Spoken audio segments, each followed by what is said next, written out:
प्रत्येक व्यक्ति अपने जीवन में कुछ लक्ष्यों को निर्धारित करता है, जिससे वह अपनी योग्यता और अपनी प्रगति की परख करता है।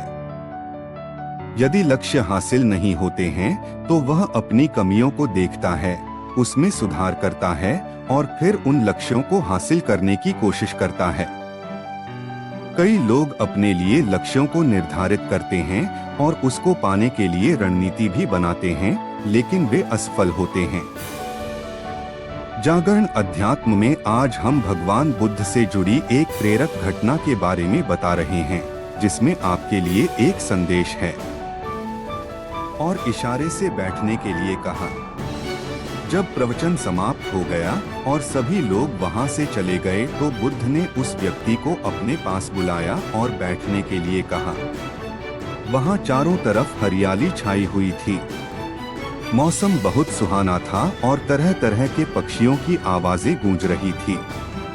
ऐसा नजारा देखकर उस व्यक्ति को अंदर से असीम शांति महसूस हो रही थी। इसके बाद है, अगर हम इससे कुछ भी कहते हैं तो यह हमारी छोटी छोटी बातों पर गुस्सा हो जाता है। इसके देखने की क्षमता भी उम्र से पहले ही कमजोर हो गई है और इसके बाल भी सफेद पड़ने लगे हैं। इतनी कम उम्र में इतनी बड़ी उम्र का लगना मुझे तो कुछ समझ नहीं आ रहा। किसके साथ हो? क्या रहा है तथागत? मैं अपने पुत्र के स्वास्थ्य को लेकर बहुत चिंतित हूँ। जब मैं अपने पुत्र को वैद्य जी के पास लेकर गया तो उन्होंने कुछ औषधि दी और कहा अपने पुत्र को तनाव कम लेने के लिए कहो। वो अपने दिमाग में बहुत अधिक तनाव लेता है, इसलिए उसकी ऐसी हालत हो गई है।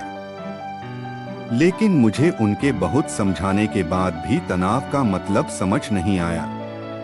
मुझे नहीं पता कि तनाव होता क्या है। इसीलिए तथागत मैं आपके पास आया हूँ। कृपया आप मेरी समस्या का समाधान कीजिए।